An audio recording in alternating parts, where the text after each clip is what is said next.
Hello friends, this is Andrea with Snow Cabin Crafts, and I'm coming at you from the first day of OnStage 2026 Stampin' Up's paper crafting convention here in Long Beach this year. Excuse me. And had a great first real half day of looking at demonstrations and whatnot. Also did a few swaps and I don't know what you would call it, kind of crafting, pre-event crafting session, which was awesome. And I have a few more things to share tonight that I'm going to be swapping tomorrow. I have received tons of swaps already, but I don't know that I'm going to be up for going through all of those tonight. But wanted to show what I'm going to be sending out into the world tomorrow because I might not have them tomorrow. So first one up, this is for a WOW treat holder swap. And I used Shy Shamrock, Basic White, and Shaded Spruce cardstock on this one, as well as the Textured Metallic, Pleasant Patterns DSP, and Garden Poetry DSP. That's the Pleasant Patterns you can see peeking out there, and the Garden Poetry. The box pattern I used is a fold flat box that's adapted from Sam Hammond, who is a UK demonstrator. Her website is poodles.com. I'm not going to go through the assembly of the box because I don't want to steal her fire, but the box perfectly fits a small packet of goldfish crackers. I'm also not going to open it up because that would involve taking off the belly band, and these are ready to go, and it's late, and I'm going to bed as soon as I'm done here. So the shamrock is made from just die cut hearts, and then the smaller die cut hearts again on that gold metallic, the textured metallic. I used the Wonderful Thoughts dies is the set that provided the hearts here. The Spotlight on Nature dies did the circle. And let's see some other things I've got going on here. I used Shy Shamrock, Peach Pie, and Shaded Spruce inks, and that is on the inside of the card.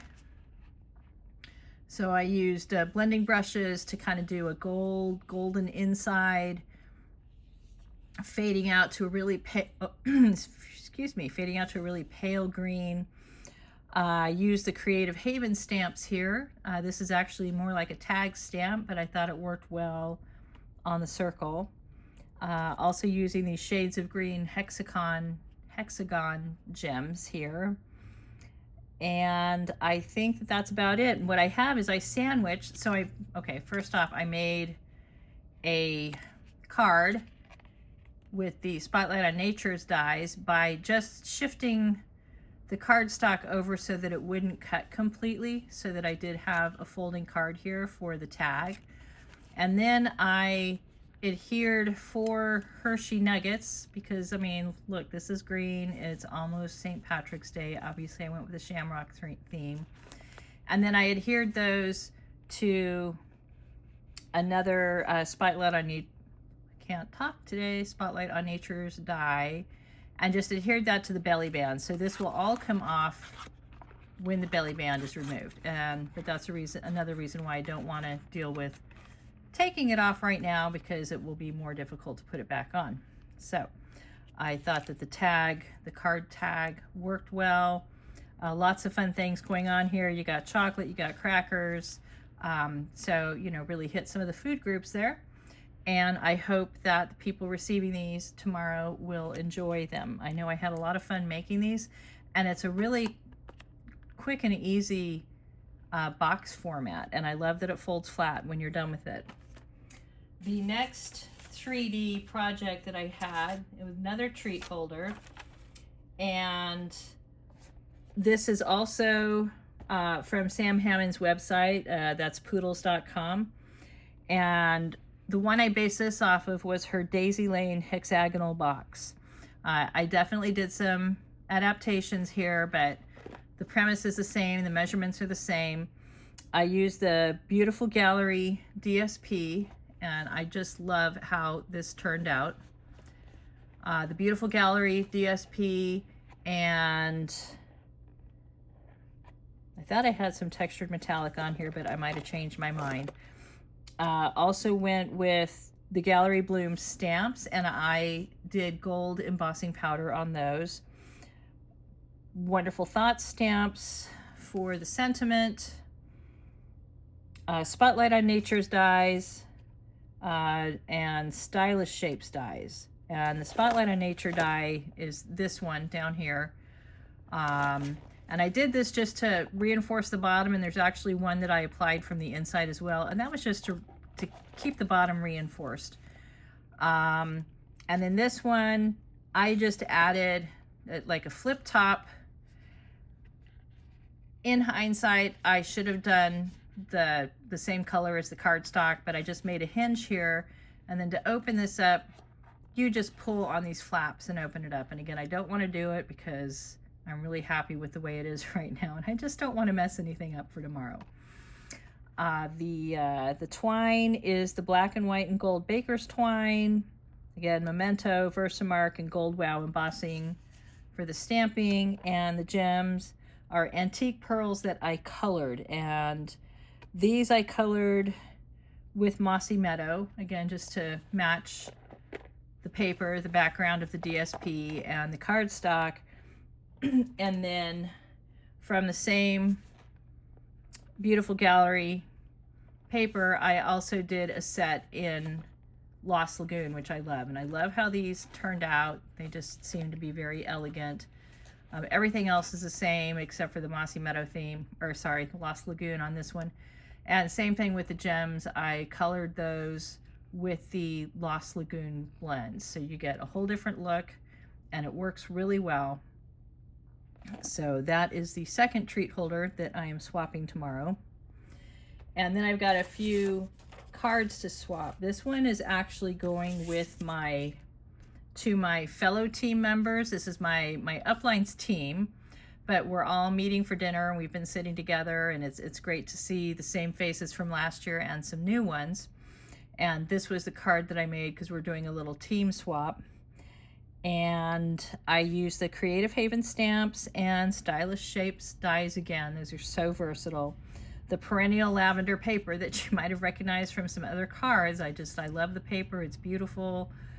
The Antique Pearls. This time they're not colored. I used the Dotted Circles 3D embossing folder and just, cut slices to set this. I think in hindsight, I would have placed this, turned it the other way around, and had it at the top as kind of a symbolic sky or something like that. But I think it's okay this way, but I think I would have preferred to do it on the top. I used Blackberry Bliss ink and Bubble Bath Fresh Freesia and basic white cardstock, and then a strip of the DSP along the bottom on the inside. Again, I typically don't like stamping the inside of my cards just because, I don't really know what the recipient might want to do with them or what have you. I mean, sometimes it calls for it, but a lot of times I just kind of keep everything going on the inside or on the outside, do a little decoration on the inside, and I'm happy with that. Because these are going to other stampers. They have stamps. If they want to do something with it, they can certainly do that. This is another swap that I did, obviously. And this one uses this is from the Loveliest Tree Stamps, and I know that's from the annual catalog. The Perennial Postage dies, and again, there's that textured metallic paper that I've been using a little bit. The Misty Moonlight Checkered Trim, which is currently in the online exclusives. Cloud Cover Crumb Cake and Basic White Cardstock. The Delicate Dreams paper, which is new, that would be this and this, and that's a beautiful set of DSP. The Ladybug Picnic 3D embossing folder, that's a really fun embossing folder. And Secret Sea ink, Sparkle Dot Essentials, so you can see those. And I think that's about it with this card. In the inside, I just did a vertical strip of DSP there for decoration. And then the last card, again, this is part of the swaps. These are the organized swaps that I'm doing. I didn't organize them, other people did, but I'm participating in them. I love how this card turned out. I just like kind of the elements that I put together in it. And this is the Banner Sayings bundle, and I made a chevron out of the using different cardstock in the Banner Sayings punch. And that's one thing that I really love how it turned out, that little label chevron. The Banner Sayings bundle, Nature Symphony dies for the leaf. And then the background here is the Stone and Vine 3D embossing folder. So I embossed that, put it down, die cut the Nature Walk DSP and laid it over. Also have the gray granite variegated trim here, Secret Sea ink, the natural matte dots. You can see those don't have a shimmer like the last one. These are somewhat flat and matte. And Lost Lagoon, Secret Sea, and basic white cardstock. And I believe this was, I mean, it was kind of a quick and easy card to put together, but I really like the look of it. And then so here I did stamp the inside because I thought that this was just very simple. Stamp the inside, used a little bit more DSP there. And there you have it. That's my last swap that's going out tomorrow. And I'll have a few more final swaps for Saturday, and maybe, well, probably not tomorrow night, but at some point, maybe Saturday night, I will go through all the swaps that I've received and share those. And thanks again. Let me know what you think. Let me know which card is your favorite, and we'll see you later. Bye-bye.